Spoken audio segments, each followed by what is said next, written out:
प्रिय विद्यार्थियों नमस्कार। आज कवि परिचय की श्रृंखला में हम महाकवि तुलसीदास का जीवन परिचय पढ़ेंगे। परीक्षा में प्रश्न की भाषा में कई बार थोड़ा बदलाव होता है। जैसा कि स्क्रीन पर आप देख रहे हो, तुलसीदास का जीवन परिचय लिखिए, तुलसीदास का साहित्यिक परिचय लिखिए, तुलसीदास के व्यक्तित्व और कर्तृत्व पर प्रकाश डालिए। बच्चों, इन सभी प्रश्नों का उत्तर कवि का जीवन परिचय ही होता है। और जैसा कि मैंने आपको बताया कि किसी भी कवि के जीवन परिचय से संबंधित कुछ बिंदु निर्धारित किए गए हैं। जैसे कवि का जीवन काल, उसका जन्म स्थान, उसकी उपाधि, उसके माता पिता का नाम, उसके गुरु का नाम, उसकी रचनाएं, उसकी भाषा और किसी विद्वान ने उसके बारे में क्या कहा और उसकी कोई प्रमुख पंक्ति। अतः महाकवि तुलसीदास की बात करें, उनके जीवन काल की बात करें, उनका जन्म 1532 ईस्वी में हुआ और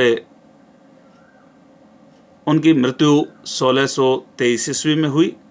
विद्यार्थियों, जन्म स्थान की बात करें, वर्तमान उत्तर प्रदेश का ज़िला बांदा, जिसके राजापुर गांव में तुलसीदास का जन्म हुआ। और उपाधि की बात करें, साहित्य जगत में उन्हें समन्वयवादी व श्रेष्ठ राम भक्त कवि कहा जाता है। विद्यार्थियों, समन्वयवादी शब्द की व्याख्या करें हम, समाज की सभी धाराओं में समन्वय करने वाले, गरीब अमीर में समन्वय करने वाले, अच्छाई बुराइयों को दूर करके समाज में अच्छाइयों का समन्वय करने वाले, राजा जनतंत्र और प्रजातंत्र में समन्वय करने वाले, अतः उन्हें समन्वयवादी कवि कहा जाता है। और काव्य जगत में राम भक्त कवि माने ही जाते हैं। उनकी माता का नाम हुलसीबाई व पिता का नाम आत्माराम दुबे है। विद्यार्थियों, उनके व्यक्तिगत या पारिवारिक परिचय में उनकी पत्नी का नाम रत्नावली है, क्योंकि उनको राम भक्त कवि बनाने में रत्नावली का भी महत्वपूर्ण योगदान है। आप कक्षा 12 की सहायक पाठ्य पुस्तक पीयूष प्रवाह में रत्नावली के जीवन के बारे में पढ़ोगे। वहाँ आप परिचित होगे कि तुलसी को महान राम भक्त कवि बनाने में रत्नावली का किस प्रकार महत्वपूर्ण योगदान रहा। और उनके गुरु जो नरहरिदास और शेष सनातन रहे। प्रिय विद्यार्थियों, उन्होंने प्रारंभिक शिक्षा नरहरिदास से पाई और शेष सनातन से उन्होंने शास्त्रीय शिक्षा पाई, या यूँ कहें उन्होंने जो प्रारंभिक स्कूली शिक्षा थी वो नरहरिदास से ग्रहण की, और उच्च स्तर पर जो शिक्षा, शास्त्रों की शिक्षा जो उन्होंने ग्रहण की वो शेष सनातन से ग्रहण की। प्रिय विद्यार्थियों, तुलसीदास की कुल रचनाएं 12 मानी जाती हैं, जिनमें रामचरितमानस बहुत ही प्रमुख है। लेकिन कक्षा 12 में अनिवार्य हिंदी के स्तर पर विद्यार्थी उनकी कम से कम 4 रचनाओं के नाम अवश्य लिखें।